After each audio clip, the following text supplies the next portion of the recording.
Obviously प्रधानमंत्री जी आज काशी में हैं और योगी की बहुत तारीफ करके गए, राम राज्य की बात की है, लड़कियों की सुरक्षा, आतंकी पकड़े जा रहे हैं, क्या रिएक्शन है आपका? ये बड़े ही दुख की और अफसोस की बात है और बड़ा ताज्जुब भी हो रहा है कि देश के प्रधानमंत्री हैं और उत्तर प्रदेश की जनता की तकलीफ़, उनकी मौत, उनकी बेबसी से इतना डिस्कनेक्ट हैं देश के प्रधानमंत्री कि आज बजाय वो हकीकत का इकरार करते और वो ये कहते कि उत्तर प्रदेश की सरकार और नरेंद्र मोदी की दिल्ली की सरकार कोविड के सेकेंड वेव में देश की जनता को उनकी जान बचाने के लिए हम नाकाम साबित हुए।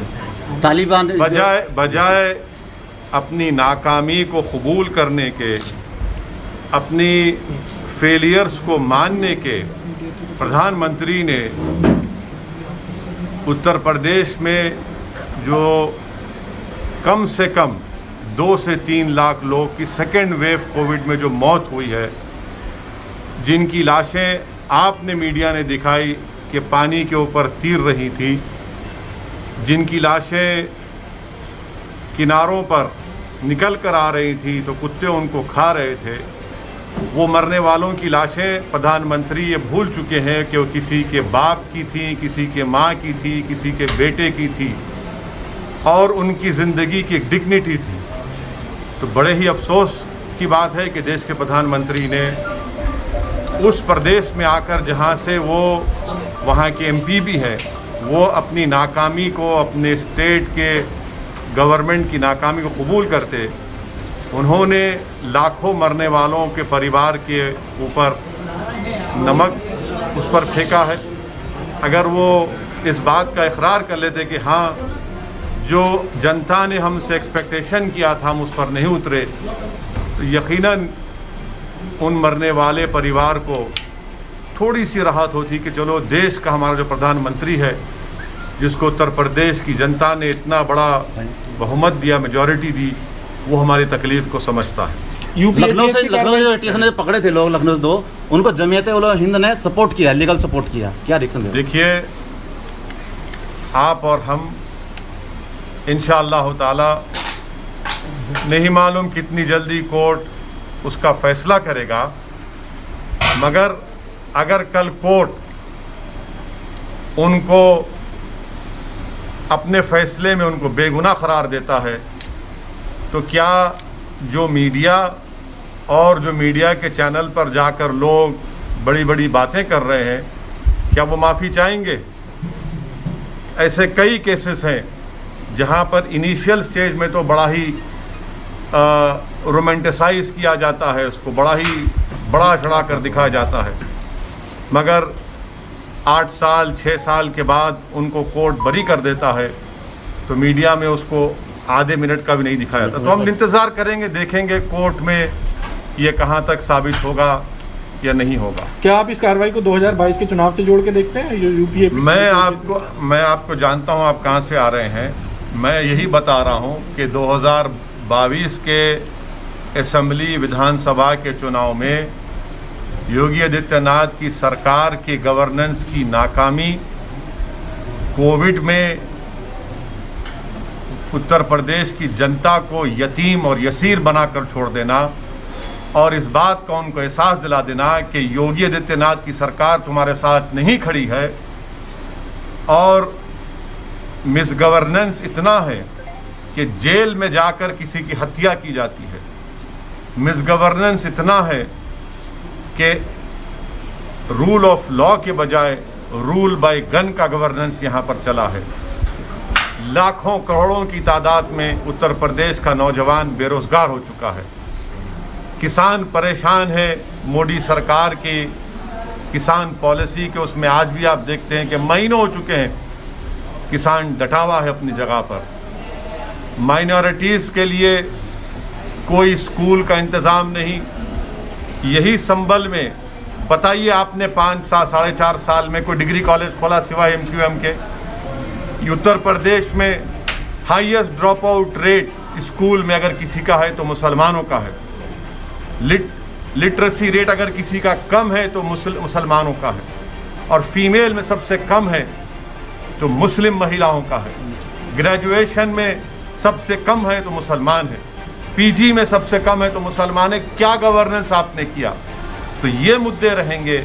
और उत्तर प्रदेश की जनता जो इन लोगों की जानें चली गई कोविड में, जिसकी योगी सरकार उनको ऑक्सीजन मुहैया कर सकी, ना वक्त पर उनको दवाई पहुंचा सकी, ये सब मुद्दे रहेंगे। अभी जैसे प्रधानमंत्री जी ने कहा कि जो धार्मिक यात्राएं उनको बंद कर दें थर्ड वेव के उसमें मद्देनजर, लेकिन यूपी में योगी आदित्यनाथ ने कहा कि नहीं। तो प्रधानमंत्री, अब जब प्रधानमंत्री की बात या तो उत्तर प्रदेश के मुख्यमंत्री सुनेंगे या नहीं सुनेंगे मुझे नहीं मालूम।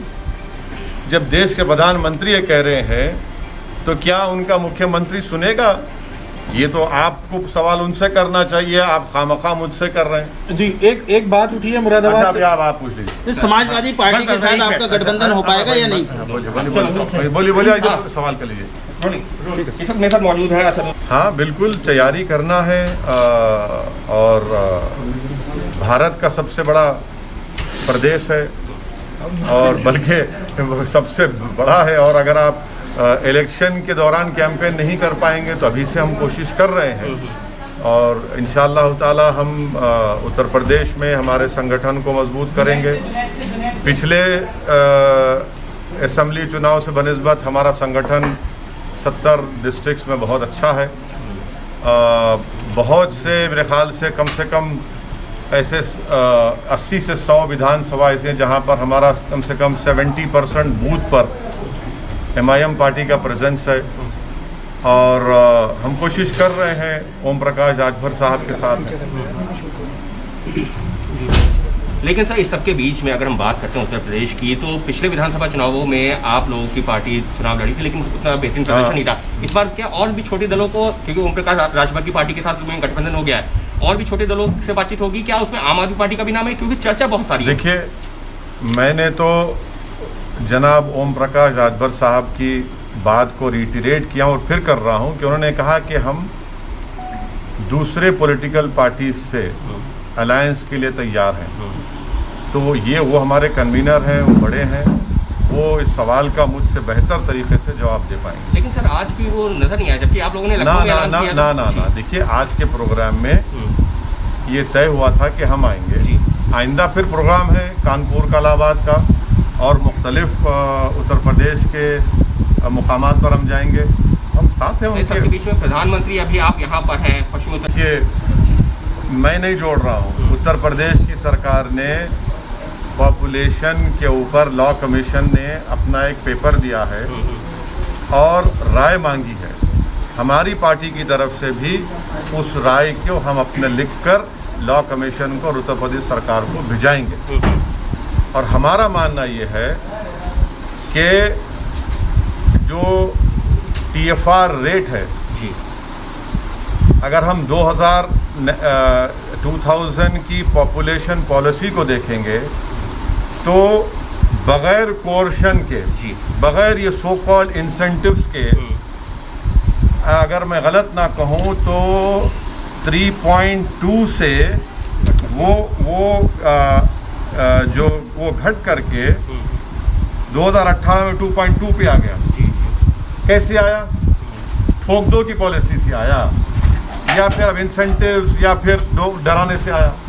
दूसरी बात यह है कि मोदी सरकार ने दिसंबर 2020 को सुप्रीम कोर्ट को एफिडेविट लिख कर दिया, जो बीजेपी के बहुत बड़े नेता डाले थे कि 2 चाइल्ड का नॉर्म बना दिया जाए, जिसमें मोदी सरकार ने कहा, मैं अंग्रेजी में पढ़ देता हूँ, international experience show that any coercion to have a certain number of children is counter productive and leads to demographic distortions. जब ये मोदी सरकार नहीं मानने को तैयार है तो ये बात समझ में नहीं आ रही कि 56 इंच के सीने के खिलाफ योगी जा रहा है। क्या एक प्रदेश सेंट्रल, वो भी बीजेपी की दोनों सरकार है, उसके खिलाफ जा रहा है? तीसरी बात यह है कि आर्टिकल 21 के कंप्लीट खिलाफ है ये प्रपोजल। क्यों है? क्योंकि आर्टिकल 21 डिफाइन करता है personal autonomy relating to body. चौथी बात यह है कि ये प्रपोजल पुट्टू स्वामी का जो सुप्रीम कोर्ट का कॉन्स्टिट्यूशनल बेंच का जजमेंट है उसके खिलाफ है। जी छठी बात यह है कि ये जो प्रपोजल है इससे उत्तर प्रदेश की महिलाओं का बहुत बड़ा नुकसान होगा। क्यों होगा? स्टेरिलाइजेशन सबसे ज़्यादा देश में 93% सिर्फ महिलाओं का होता है और आप ये कह रहे हैं कि स्टेरिलाइजेशन आप करवा ले, तो ये महिला को राइट मिलना चाहिए कि वो डिसाइड करे। जो हमारी नेशनल पॉपुलेशन पॉलिसी थी उसमें हमने ये कहा कि आप शादी इस उम्र में करिए, एक बच्चे के पास स्पेस दीजिए। तीसरा, हमने एजुकेशन का इंतजाम किया। ये इस बात पर योगी की सरकार का कुछ ताल्लुक ही नहीं है। लेकिन और सुन ले पूरा आप सुन लीजिए, हम जरा तैयारी करके आए थे, आप मालूम आप हमारा इस्तकबाल करेंगे इन बातों से। अब अहम बात यह है कि हेल्थ के मामले में योगी सरकार तो उत्तर प्रदेश जनता को धोखा दिया है। हम डेटा दे रहे हैं। मैं उत्तर प्रदेश के मुख्यमंत्री जो हर टीवी के इंटरव्यू में असदुद्दीन ओवैसी के मजनू बन चुके हैं और बार बार लैला को याद करते हैं, हमको ये बता दें कि रूरल उत्तर प्रदेश में जो शॉर्टफॉल है हेल्थ सब सेंटर्स का, क्या वो 40% नहीं है? रूरल उत्तर प्रदेश में जो पब्लिक हेल्थ PHCs हैं वो 49% का शॉर्टेज है ही नहीं है। कम्युनिटी हेल्थ सेंटर्स में 53% का शॉर्टफॉल है और उस कम्युनिटी हेल्थ सेंटर्स में 84% स्पेशलिस्ट नहीं है। हम उत्तर प्रदेश के मुख्यमंत्री से पूछना चाह रहे हैं कि 22 नवंबर 2019 को लोकसभा में मोदी सरकार ने एक जवाब में कहा कि उत्तर प्रदेश में डॉक्टर पेशेंट का वर्स रेशियो है। क्या है वो? कि सैंक्शन स्ट्रेंथ जो है 4509 डॉक्टर्स की है और सिर्फ 1344 काम कर रहे हैं और आप कह रहे हैं कि पॉपुलेशन कंट्रोल करेंगे। लेकिन सर सुनिए प्रधान और प्रधानमंत्री जिससे आपको बड़ी मोहब्बत है, देश के प्रधानमंत्री जरूर हैं, मोहब्बत करना कोई जरूरी नहीं है किसी प्रधानमंत्री से, आप उनके खिलाफ भी बोल सकते, संविधान कहता है। सुनिए जुलाई 1 को देश के प्रधानमंत्री ने कहा था कि इस देश में demographic dividend presents huge opportunity. Demographic dividend क्या है? 15 साल से लेकर 59 इयर्स तक ये वर्किंग पॉपुलेशन पूरे विश्व में किसी के पास नहीं है जो भारत में है। और ये एक्सपर्ट्स ये कहते हैं कि 2030 और 2050 तक रहेगा। आप पॉपुलेशन कंट्रोल के बजाय पॉपुलेशन को एम्प्लॉयमेंट नहीं देते, पॉपुलेशन को पढ़ाने के लिए स्कूल का इंतजाम नहीं करते, बच्चियों को पढ़ाने का इंतजाम नहीं करते, आप अस्पताल नहीं खोलते, अस्पताल अगर हैं तो डॉक्टर्स नहीं है। ये बात को साफ साबित होता है। बढ़ती जनसंख्या जो है खतरा नहीं है देश बढ़ती हुई जनसंख्या, अगर आप ये कहेंगे कि हम इंसेंटिव देंगे, अगर ये कहेंगे कि 2 से ज़्यादा बच्चे पैदा मत करो, रेशन नहीं देंगे, तो ये भी आर्टिकल 21 का वायलेशन है। और ये प्रपोजल से एक्सपर्ट्स ने कहा कि महिलाओं का डिजर्शन होगा, एबॉर्शन होगा। अगर मालूम हो जाएगा कि बच्ची है किसी के, हमारी बहन के माँ के पेट में, एबॉर्शन होगा। ये एक्सपर्ट्स की राय है। आपके पास डेमोग्राफिक डिविडेंड है, आप उसको देश को स्ट्रेंथन करने के लिए क्यों नहीं